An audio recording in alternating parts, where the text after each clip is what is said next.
Alrighty, guys. So, as promised, hopefully, I'll see you. Okay. Start that over. It's okay. I'll Oh. start that over.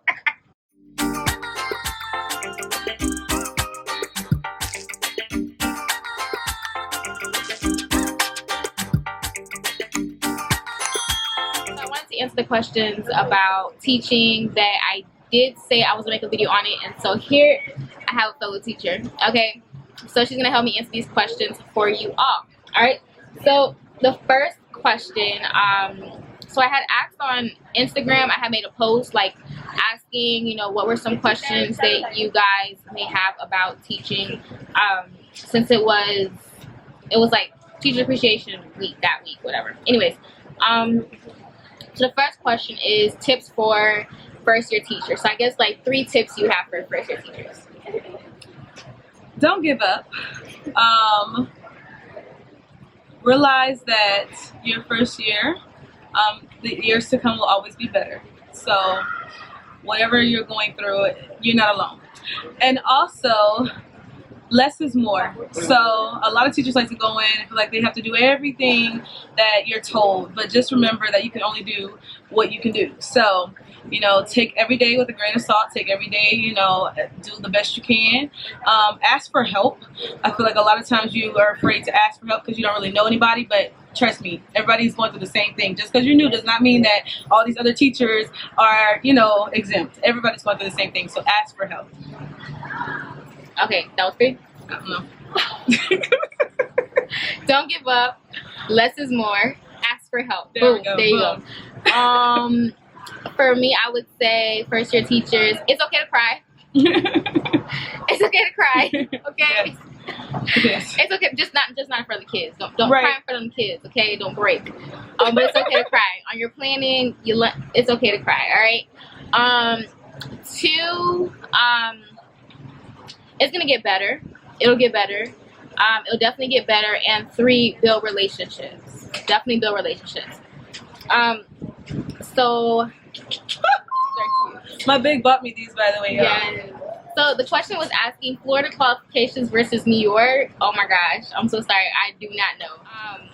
But I guess we can just talk about Florida. Maybe you already know the New York requirement qualifications. So for Florida, it depends, like 2 different ways. So you can go to school for like teaching, get a degree in teaching. Me, on the other, I didn't have a teaching degree. I have a like a science degree, but you can still use your degree and get like a temporary certification until you want to. If you want to continue to teach and be in education, then you can take the test and get your like education like certificate, stuff like that, to teach in the state of Florida. So you don't have to major in education. You don't have to. So maybe you don't have a degree in education, but you want to get into education, you can still do it. You can still apply even and see what the principal of that school want, or what that district may want, and then you can go take the test for that subject area if it's not your subject area that you got a degree in, and so on. So I don't know how New York is, but that's kind of how Florida is. So I didn't have a education degree. Is grading homework hard? And one of my students I know sent me that question in. Is grading homework hard? Most definitely. Actually, this year I was more lenient on the homework because really it's just like a practice tool for your students. It's not really something that you want to grade because anybody could be doing that homework. So I really took a step back and just kind of gave it for that practice. But it's a lot. I mean, imagine all these students that you have, especially if you teach middle or high school, you have multiple classes. In addition to their work in the classroom that you already have to grade, you now have to grade homework that's nasty, you know, has food on it, you know, all kinds of germs and things like that. But it's a lot. But what I have done, a good tool, is I kind of pick students that are really doing good on the subject matter, and they actually like to grade other people's. Now, the thing about it is, it doesn't go in my grade book, so it's no issue. But their job is, if they want to correct somebody, they have to be able to explain what they got wrong and how they're able to fix it. So it becomes like a kind of game in our classroom, but it's not something that I put in the grade book.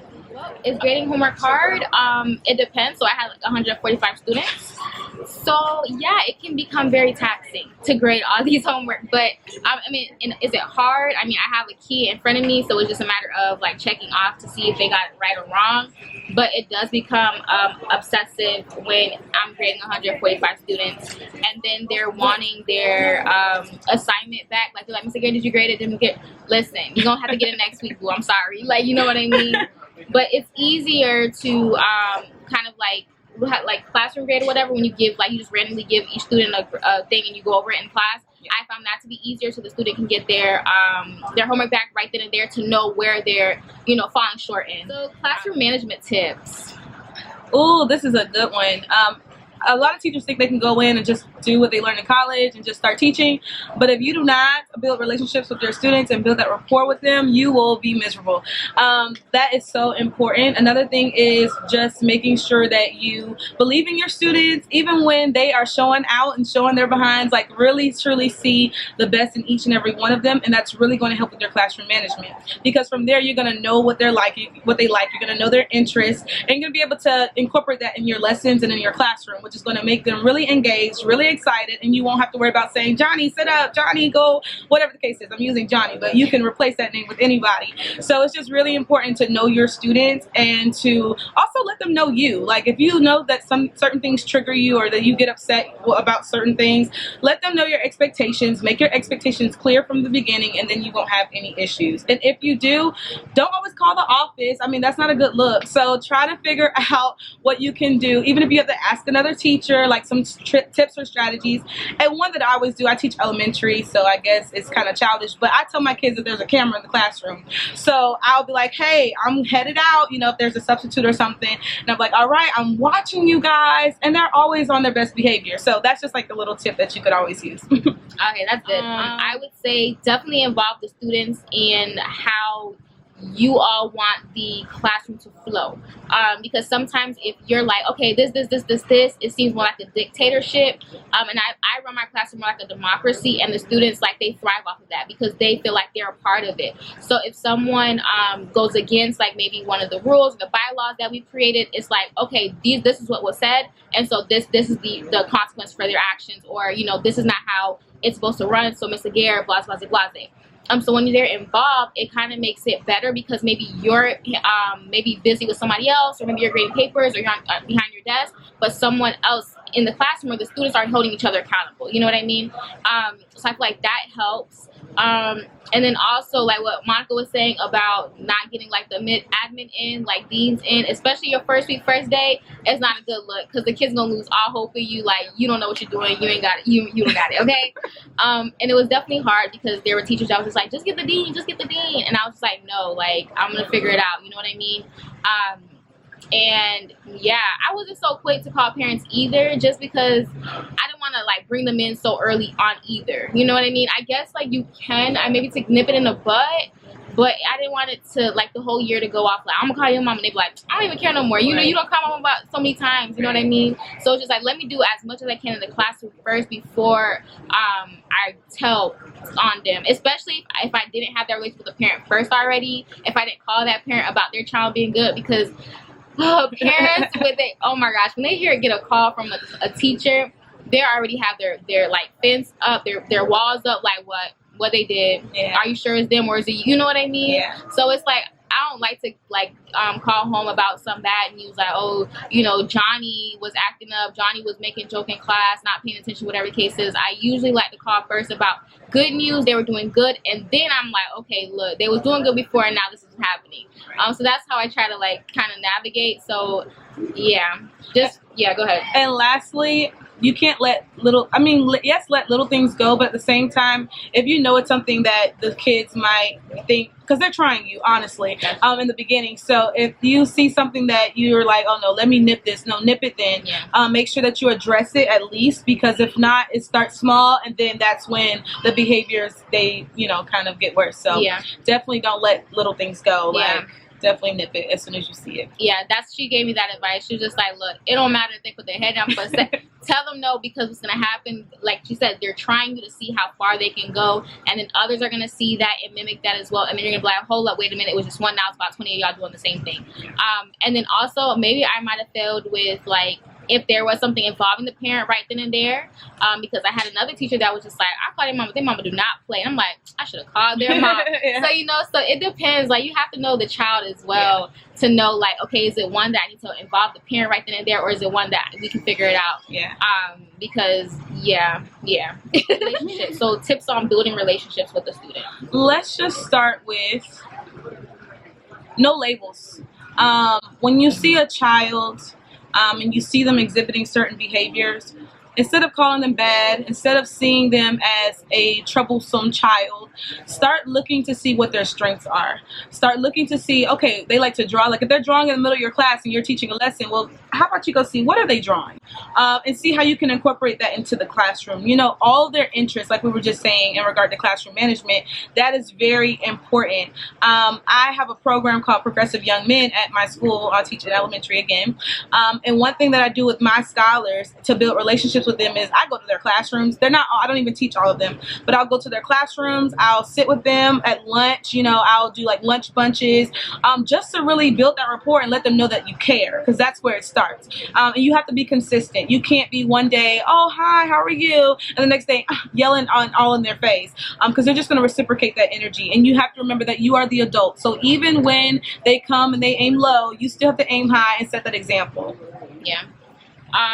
Building relationships. I feel like a lot of times teachers, especially like maybe like the old school teachers, it's always like, I'm a teacher, you're the student, which is true. Like you definitely have to set your boundaries, but at the same time, I feel like lack of transparency kind of it blurs like that relationship that could really be like, that could be really big. You know what I mean? Like it kind of limits the relationship, because it's like, oh, you, rather than like, I mean, we're not friends, but at the same time, like, I can be your mentor. You know what I mean? Like, when I was in the classroom, I saw the students more as mentees, and I'm the mentor. So, you know, I poured out my heart. You know, I showed them that I cared, and it wasn't just you do what I say, but it's just like, listen, this is what I'm saying, why this needs to be done. You know, the why behind it, rather than just telling them to do it or telling them not to do it, or they were bad or they were good, you know, they were just bad, or whatever the case is, pointing your finger.